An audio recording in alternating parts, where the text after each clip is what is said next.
بسم الله الرحمن الرحيم نحمد ونصلي على رسول الكريم أما بعد. Alhamdulillah, we are on the 47th session concerning spiritual discourses, and in this session we will discuss the second harm of pride is to reject the truth. He who thinks that he is better than another Muslim and holds him in contempt and looks upon him as small, rejects truth knowingly and takes pride in his treatment with the people. He who does not like to be humble to Allah or to obey his injunctions and commands or to follow Nabi Akram Sallallahu Alaihi Wasallam, then this person will be ruined because of his pride and arrogance, which leads to open transgression and disobedience. Rejecting the truth, unfortunately, has become the order of the day. Why? When a person puts his own intellect above the laws of Sharia, then he is going to destroy himself. Simple, that Allah subhanahu wa ta'ala has said in the Quran Kareem that وَحَلَّ اللَّهُ بَيْءَ وَحَرَّمَ الرِّبَا, that Allah has made transaction permissible and has declared interest as haram. And in another place Allah subhanahu wa ta'ala has clearly stated that in charity there is gain and in interest there is decrease. So when man is full of pride and arrogance, when he looks at the balance sheet, he says, I earned so much interest. And then when he looks at the balance sheet after giving in charity, he feels, oh, my money started at 100,000 and I gave 10,000 in charity, now it has become 90,000. He feels, no, man, why must I give? Because my money is going down. So he puts his intellect above the law of Allah. He does not want to follow the injunction of Allah. He does not want to take the guidance from Allah. He rejects the truth. And when he rejects the truth, then Allah makes war on him. Allah has declared, I make war on the person who indulges in interest. And this person here, he feels that he's got 100,000 rand and now he gets interest, he's got more. End of the year, he looks at the balance sheet, he feels, oh, I got 110,000 rand. He does not understand the concept of barakah, of blessing, of goodness.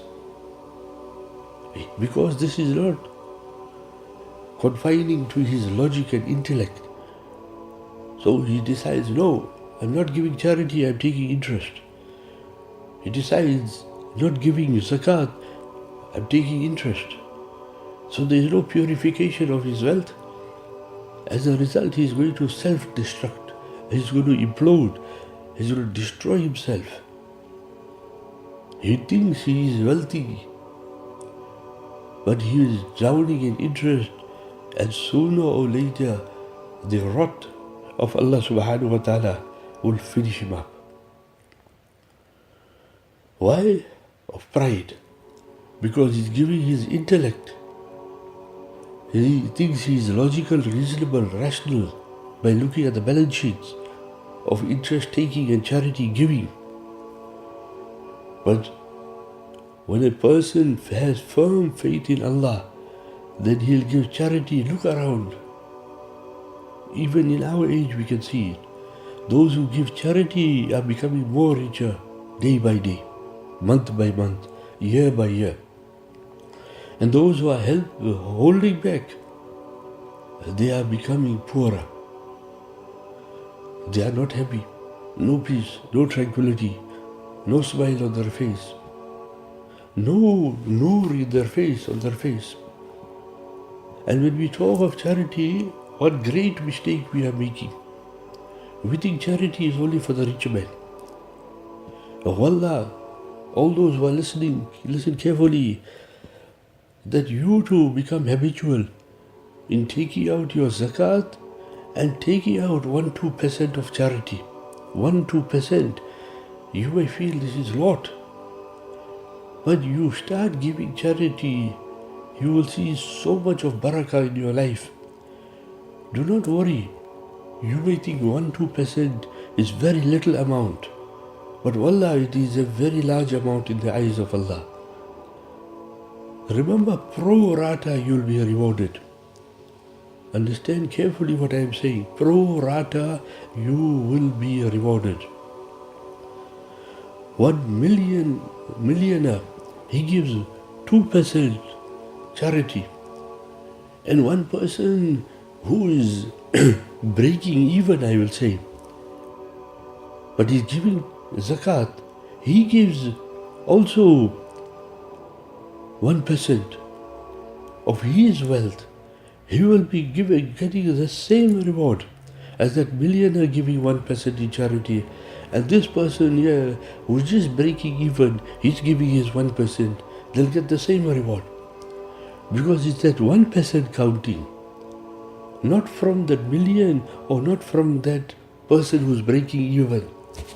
Try it. You will see so much of goodness, so much of barakah in your life. It's unreal.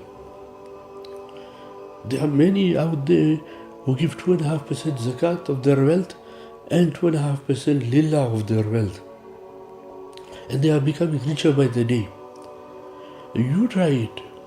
Give 2.5% of your zakat. Don't wait to be millionaire.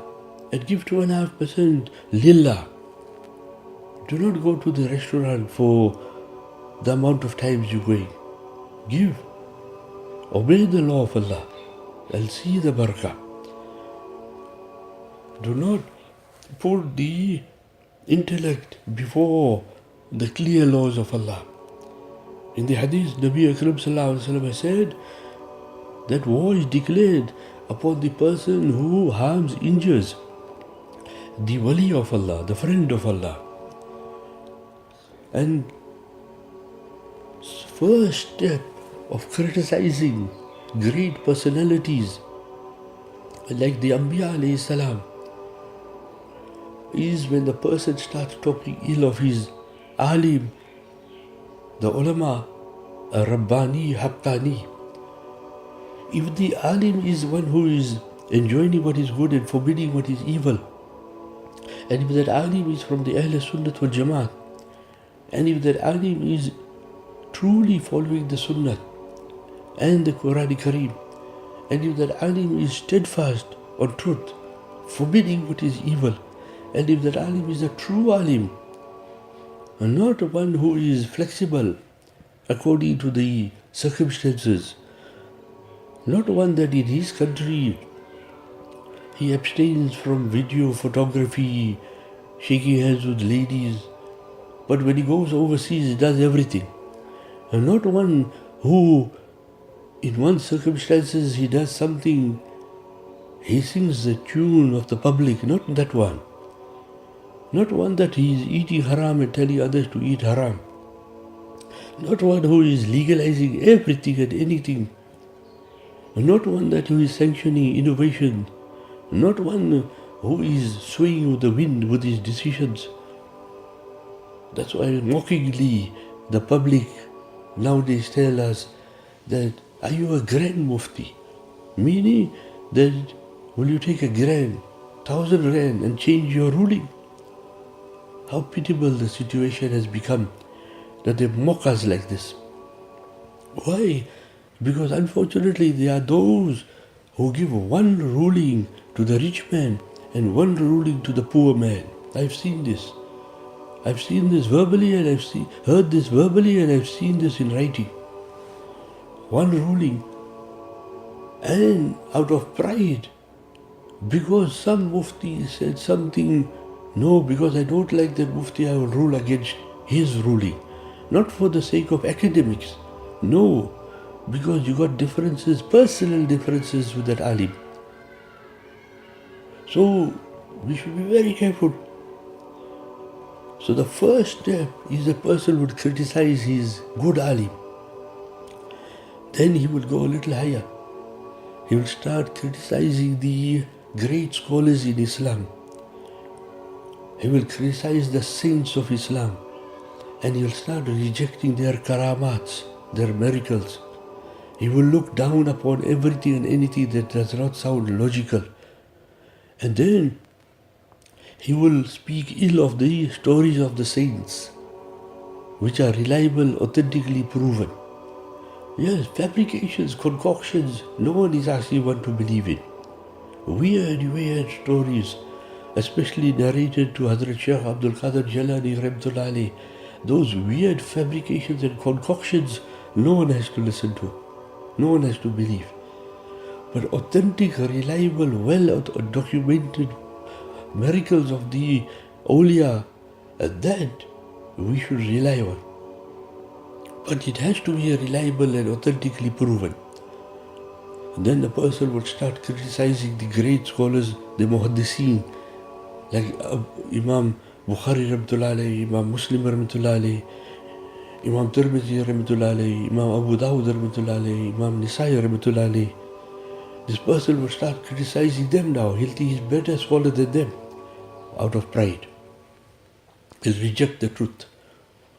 And where it will take him now to criticize the great Aimma Arba. That is why you will find the person does not want to make taqleed out of pride. He rejects the truth.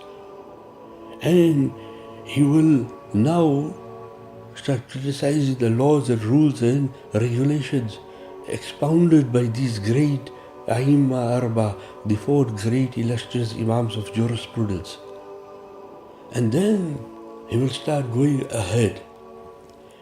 Because he started from a simple thing, looking simple, criticizing the ulama Haqqani, Rabbani, the right ulama, righteous ulama. Then he'll go now, after criticizing the Aimma Arba, he'll start criticizing Sahaba, radiyallahu ta'ala anhum ajmain. And now he'll feel, and he gets himself in the position of a judge. Who is right? Hazrat Aisha radiyallahu ta'ala anha or Hazrat Ali radiyallahu ta'ala anhu? Who is right? Hazrat Ali radiyallahu ta'ala anhu or Hazrat Muawiyah radiyallahu ta'ala anhu? Now because of Shia literature, Maududi literature floating around, Batil literature floating around, Khawarij literature floating around, internet, YouTube, stupid statements have been made, ludicrous statements have been made, and he'll start criticizing the Sahaba, whom Allah is pleased with, radiyallahu anhum wa radu an, that Allah is pleased with them and they are pleased with Allah. And when Allah has given them certifications of Jannah, who are we to criticize them? And when Allah subhanahu wa ta'ala has tested them, tested their iman, who are we to be upset with them? And when we criticize Sahaba, we are actually criticizing Nabi Akram sallallahu alaihi wasallam, because he is their teacher. When he is their teacher, what authority have we got to criticize and speak ill of them? So, because of pride, because he rejects the truth, when a person looks down upon others, so the person looks down upon the awliya, the Aimma Arba, the Muhaddiseen, the Mutakallimin, then finally he looks down upon the Sahaba. And then when the person goes one step further, he begins to criticize the Anbiya alayhi salam. So may Allah subhanahu wa ta'ala grant us ability that we should stay away from criticizing those who are righteous and pious. Provided truly they are righteous and pious, we should control our tongue. Otherwise we will become those who are destined and headlong heading for Jahannam. May Allah Ta'ala grant us ability to lower ourselves, lower our heads in front of the great scholars of Islam. Wa akhir da'wan alhamdulillahi rabbil alameen.